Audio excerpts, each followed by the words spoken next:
Welcome back to another one take. Today we're looking at the Goliath. As you can see, we got into a match where maybe I'd rather not be playing the game, but we'll give it a go. We're against a carrier, we're against subs, it's gonna be rough.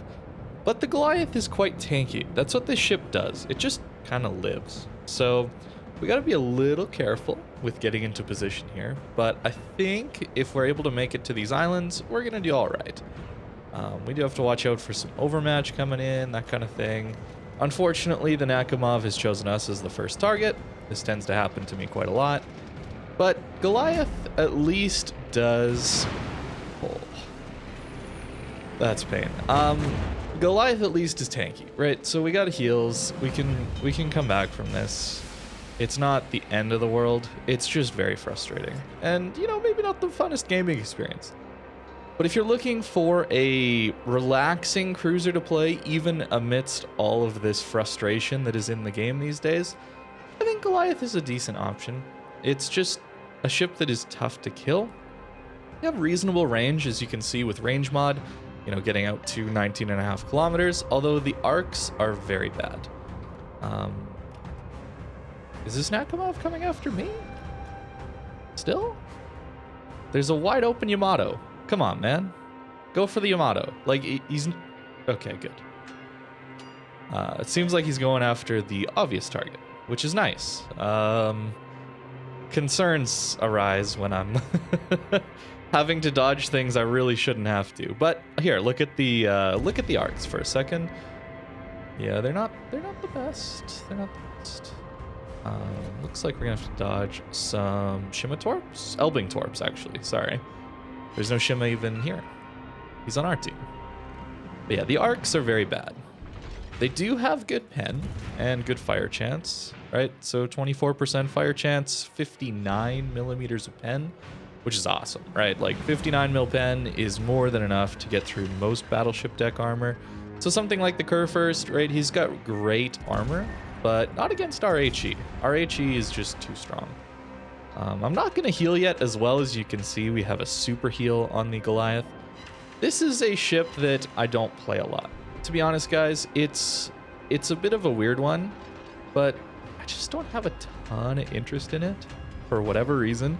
I think it's probably down to the slower reload that I'm not as huge a fan. Looks like the Elbing's trying to Citadel us, which is a little scary potentially. His ship is quite big, though, so we should try and blind fire him a little bit. Yeah, sure enough. We can get away with that. Although that's a pretty good hit. Pretty good hit. Yeah, so I really don't understand the idea of going after a Guden Liu and a Goliath when there's a Yamato just chilling here. But, hey. Welcome to my types of games, right? Welcome to my types of games. You shouldn't have to worry about that unless you also have an account that can be recognized by someone. For whatever reason. It might be stats, it might be the name, whatever. The clan you're in. There's many reasons to pick on someone, but it's at least a ship that can tank it a little bit. Notice how we're back up to 44,000 HP. We've already done 36k, right? Like, that's pretty solid. I think the tricky part here is, do I just sit here or not, right? Don't know what to do. Because we can just kind of tank, right? And because our arcs are pretty bad, we actually can hit this Kurfürst soon. If this Des Moines comes in, we just have to angle bow into him, hope our Guden can help us. We also have support in the back, right? So we should be all right that way.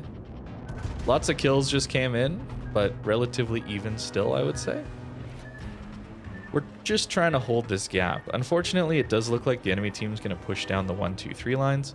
This map really is all about controlling this gap right here. This tends to be a bit of a stalemate area until the late game. And then if you're able to push the 1, 2, 3 lines, you get free shots in on these guys, right? Like, I'm totally safe from the Ohio right now. But once he gets out to here, if he can get out to there for free, it's a scary time. It's a very scary time for a cruiser just chilling here. So we will blind fire again. Probably get some hits because Elbing's such a big target. There we go. Nice 4 hits in. Yeah.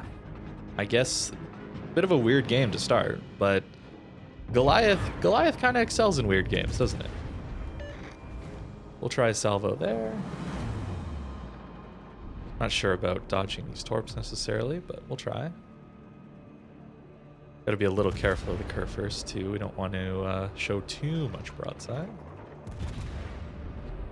But we might push soon. Not yet, but soon. Kind of looking at it with this Guden around and the potential of this Yamato going down. Right? There's a Puerto Rico we could go after, that kind of thing. These are pretty decent targets. This poor Yami is gonna get get submarined to death, and the Bulao gets the Elbing as well. Is this gonna be a double strike? Oh no! Oh no! Oh no! World of Warships 2022 as approaching 2023, guys. I think you all know where I stand on subs and carriers, so I'll just kind of leave it at that. I'm getting bored, so I'm gonna do a dumb push here. So we might get absolutely roasted by this Yami, but we'll see.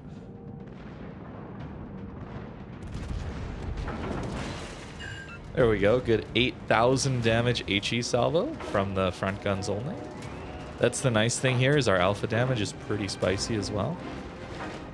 All right, looks like he went down. There's a sub next to us. Right there by the looks of things. So we're gonna stop actually. And I'm just gonna go bow in. That her first hopefully dies soon. Okay. Looks like he died to our fire, which is good. Got ourselves an arsonist somehow. Permafires hurt, man. Permafires really hurt. I think we're gonna see at the end of this game that we got a ton of fire damage, which is what this ship kind of excels at, right? Slow fire rate, high fire chance. So you're not getting the DPM out there, but you're relying on big alpha damage and a high chance of getting fires. I'm also going bow in here since we do have a bit of a large citadel, and Puerto Rico has improved pen angles. So if I get greedy for my rear guns, it's not going to go well. As you can see, battleships pushing through. It's really tough for us to not just kind of push through ourselves here as well. So we'll try and deal with this Puerto Rico best we can.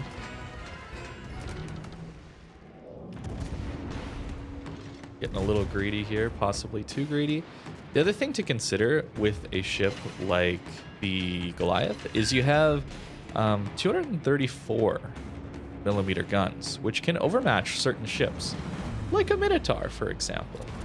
So something that people might not expect if they aren't aware of the Goliath. I don't know. It's been in the game for a while, but maybe not the most played ship in the world. Yeah, you can actually overmatch Minotaurs everywhere. So it's really, really quite good for that. Other than that, the AP is just decent. I'd say this is mostly an HE spammer. Those of you that play it more might tell me otherwise, but it seems to me like a bit of an HE spammer. We'll try and get this cap here. As you can see, it doesn't slow down particularly quickly either. Then hopefully go after this minute. Puerto Rico with the radar. That's good. So is he going to do what? Back up or go forward? Looks like forward, turn out. And hopefully we get ourselves a nice little hit here. Yeah, got a citadel. I think I might have misaimed that slightly. But yeah, having some overmatch is pretty cool against a Minotaur, for example. You can't just angle to you and then spam you down with that AP. And now we've won this flank. And I think we've won this game reasonably handily. Not the most impactful experience, I would say. I think that without a radar, you know, sitting on an island like this is questionable value. But we farmed out who we needed to farm out so we could push through and support our guys here. It's not a bad game, but obviously not the most impressive. Goliath really shines when you're trying to farm battleships, right? It's really, really good at that. And I mean, it deals with cruisers as well. It just doesn't die. It wants to kite away from people and just not die while trading, right? If you're trading with a Goliath, you're gonna have a bad time. That's kind of how this ship is set up. Looks like this Ohio is probably gonna go down here pretty quick. We'll try and get ourselves a salvo in, but he might die before that even lands. Yep, there he goes. The shells, as you can see, are quite floaty. So it's possible that running reload mod is a little better considering the incredibly long reload here. but I personally just enjoy the range mod for those matches where, you know, people are camping the back and you have no range. And as tanky as Goliath is, you don't want to take sustained fire for really, really long periods of time. Oh, it looks like we got ourselves a submarine behind us. Okay. Guess I'll shoot right here. Did the second one drop? No, it didn't.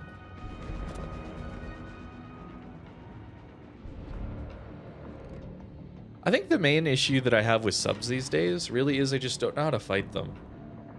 It's without hydro, I don't know how to spot them. I don't know how to deal with them. As a battleship, I can kind of dodge the torpedoes, but as far as like a cruiser or especially a DD is concerned, I don't know what I'm doing. And that's kind of very frustrating for me. So, I don't know. Broadside Nakamov, always a treat. We'll take a second to aim here, and then hopefully get ourselves some citadels. And yeah, 4 citadels feels pretty good. Probably gonna force him into our team, but maybe we get another decent salvo off on him. 38k. I doubt we get all of that in that single salvo. Yeah, only 3 this time, but still pretty good. That's gonna save our damage a little bit in this one, certainly. It's 174k is looking like a little better game. So I'll take that. Never-ending pings is always a fun experience. Maybe if they added a separate damage control for the pings that reloaded faster and, you know, didn't force you to damage control and then eat a bunch of fires or something. I don't know. The torpedo homing especially just feels is really unfair for DDs. I've really tried when I'm playing a DD to go after subs, and I've died basically every single time simply because, well, the torps home until they hit my ship, right? And if I use my damage control, 5 seconds is all the immunity I get, and then I have to wait so long. But I don't know. I don't want to just complain about subs and carriers all videos, but it's really one of the reasons that playing this game is frustrating these days for me. In fact, that's one of the reasons that this video's out a little bit late today. Those of you that are watching it on this Friday, yeah, I kind of got hooked into, as we kill the sub, I got hooked into a game that I've been playing, Satisfactory. They released a new update. And I didn't make this video yesterday, even though I was intending to. I think I played for at least 8 hours straight without doing anything else, so a little bit addicted maybe. As you can see, damage feels pretty good. I think, you know, we had some battle impact on this one. As far as our fire damage, yeah, we absolutely cooked this Kurfürst. 46k. I don't know, he gifted us some damage with those 2 fires. Maybe someone else popped his damage control and we just happened to get the 2 perfect fires. Or he's running a build that doesn't include fire prevention and anything like that, which is not advisable on a Kurfürst. As far as the build, I don't know, it's pretty standard. Maybe this heavy HE is not really advisable, but I don't know, I think it's interesting. You still have 12.7 kilometer detect, and the HE hits so hard. As you saw, like 8,000 damage from just the front guns. That's half, like potentially 16k that Yamato with our full HE salvo. It's just hilarious. Grease the Gears is pretty nice on a ship with big guns. They already rotate pretty quick, but nice to be able to be a little bit flexible. Gun Feeder, I think, is an absolute must these days. Really, truly. That skill with the new update is so good. If you haven't tried it, seriously, give it a go.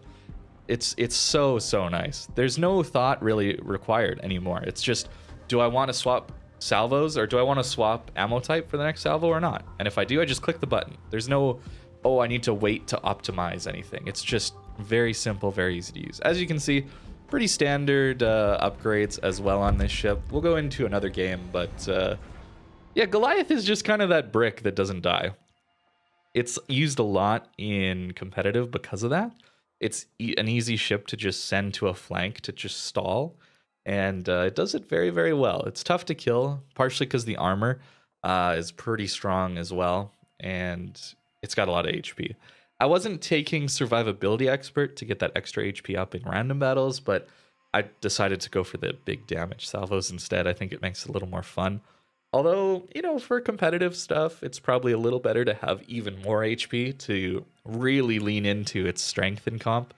But maybe that's old because, again, I haven't played competitive in like 2.5 years. It's been a long time, so the meta's probably shifted at this point. But I still remember these things just being impossible to kill on flanks. Here we go. Get ourselves into a map that is hard to play. I think Loop is one of the more difficult maps to play because the islands really make it tough to push in because I don't know, man. It's so weird. I'm gonna say they're tough to push in because you just die going in between these islands. They don't give you a ton of cover, and yet I don't know. It's so weird to, as a cruiser, trying to find an island here to play reasonably well off of. At least Goliath can play a bit more open water and do pretty well that way, but really on this side, it's kind of this island here that you can kind of play as a radar cruiser or as a light cruiser to lob shells over. But these other ones are just so bad for it, like all the way along. Maybe this one as well, so we get 2 islands? I don't know, it's a little odd. But at least we're something that can open water, so I'm going to go to the flank. That's really a good strategy to use. If you have a radar, try and support your DD. But if you don't have a radar, still support your DD, but maybe try and get an alternate angle to surprise someone with. As you can see, we got an AFK DD, which is sad, but it happens. So what you need to do in situations like that is just wait. Like, just play even more passive, because you know that eventually they'll probably show up and start spotting. The important thing is to not throw any HP away for it, right? We have a different DD coming as well, so not a huge deal here. Fortunately, we do not have to deal with a carrier in this one, and only 1 sub. So in all likelihood, the subs are spawned mirrored in the middle. So if we go to the very far flank, odds of the sub being there are even less. Another good reason to go to flanks these days, so you don't have to attempt to deal with a sub. Her first coming with us, we got a Thunder as well, which means we could be sharing fires with a Thunder, which is a little unfortunate. But I'll try and get into more engagements in this one. The last one just kind of, I was sat there and then the game kind of came to me. This one I'll try and take a little more initiative. I think that there's quite a bit of overmatch though to worry about. Yeah, quite a bit of overmatch to worry about. At least the Vermont's on the other side. I haven't really talked about the Torps yet, but they're just okay. 10-kilometer Torps that do decent damage. They're not particularly quick, and you only get 1 per side, or 1 launcher. So you get 4 per side. It's not like the Minotaur where you're getting this awesome, insane torpedo salvo but it's pretty good. It's again, not Minotaur. Flanking here, as soon as I see a Montana turning away, that means they have 1 less battleship here, right? So already, even though we have no idea about the DDs or cruisers or anything, we already know we have 1 more battleship than they do down here. Just very basically like that. We're getting spotted. There was 4 people targeting me for a second, which is spooky. Which is certainly spooky. They're probably going to go after the UGK here, I would guess. I'm going to try for a bit of a turnout here. I don't know if it's going to work. Okay, Yamato coming back by the looks of things. So the reason I'm thinking of turning out here is I'm just worried about being so alone out here. I'm not sure about the Stalingrad. Unsure about a lot of stuff. So when I'm unsure, I want to use islands to turn away. Notice how I waited until I was behind an island again. That's always something you want to be planning your route around, how you sail your ship. If you can, get yourself in positions where you can turn away while using islands as cover. Yeah, so we're spotted, which is not amazing for us. But again, we're a bit of a brick, so as long as we angle and we don't take a huge Citadel salvo, I'm kind of okay with just chilling out here for a bit. There's a Stalingrad, a ship that we do extremely well against. This is another reason to take Goliath in competitive. It's the HE pen. So Stalingrad armor, Petro armor just doesn't exist against this ship. Yeah, 6 full pens, although, wow, he just got smashed with... I don't know why he's sitting broadside, but he's sitting broadside. I'm not shooting AP though, because I don't really trust it to pen at these ranges. And I assumed that he would be, you know, not sitting broadside. Oh my goodness. All right, let's pop ourselves a hydro. Somebody pinged like there might be someone right in front of us. He's probably going to turn out at this point. Yeah.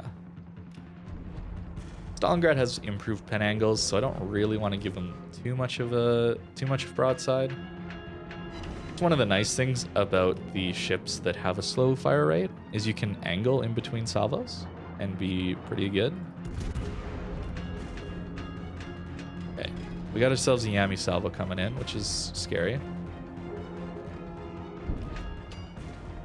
Ah, it's a Kleber out here. I don't have the shells. I just can't hit that Kleber. My shells are too slow. But I'll use this opportunity to turn back in. Notice they're kiting, right? So what I'm actually going to do is I'm going to pre-turn my turrets. That's something you could always be looking to do as well. And I'm going to come back and try and help my battleships here. At the same time, I want to help my DD, but it looks like they're going to be just running from this flank. That Stalin has no HP to hold, and the Yamato is so passive, right? So I don't really think I'm going to accomplish much out here. And Goliath isn't the fastest ship, so thinking ahead like that is pretty important when playing this ship. It does look like we're winning this flank as well. So I don't know. This might be a bit of a blowout again. Well, not again. Last game wasn't really a blowout. Lasted a reasonable amount of time, although we had quite a few ships alive at the end. The scary thing about our gearing going around this corner here is if the Kleber is just sitting and waiting in ambush for him, because then there's really nothing I can do to help him. But, you know, if he spots him somewhere else, there's some stuff we could do. Yamato looks like he's reversing in. Again, bad shell arcs kind of works on maps like this. Looks like the Kleber actually went for the cap, which is interesting. And actually, our AFK gearing is back. Or I don't know which one was AFK. Was it this guy initially? I don't really remember. But regardless, we have another DD coming back. So coming here is a really good thing, because then we can help out on our supporting dealing with his Kleber, right? We don't want to leave a DD in a 1v1 with a Kleber, because that's just going to spell his death. Seems like he's behind the island from us as well. 10,000 damage from HE alone. It hurts, man. This HE is so painful. Maybe we can sneak it through that little gap.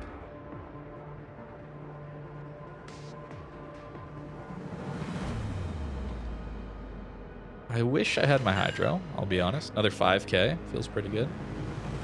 Wow, there's a Belau there. I don't have the range. Feels bad. Okay, Kleber is going that way. Actually going to take this opportunity to turn out. I don't really want to find myself face to face with a Kleber. I'm actually going to torp this corner too to make sure he doesn't YOLO me while we're doing this.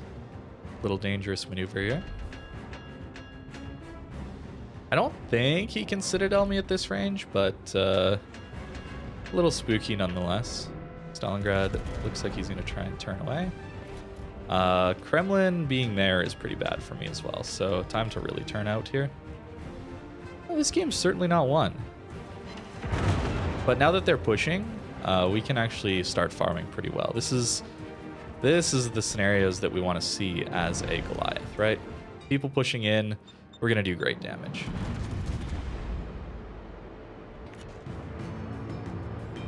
Launch some random torps out. Just hope that that's going to be all right. 8k and a fire on the Kremlin.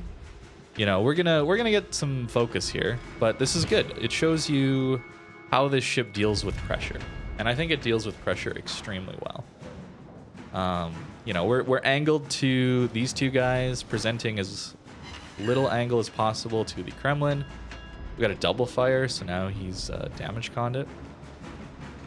And this is the thing, like, this ship is so difficult to kill if you're that Kremlin, right? And that's kind of the painful point, is how do you deal with a Goliath? Well, you deal good damage to it, but it's got a super heal in its back pocket, right? So the thing here is, yeah, I've taken some pain, but you don't know how many heals are left, and I have 3 full heals left, right?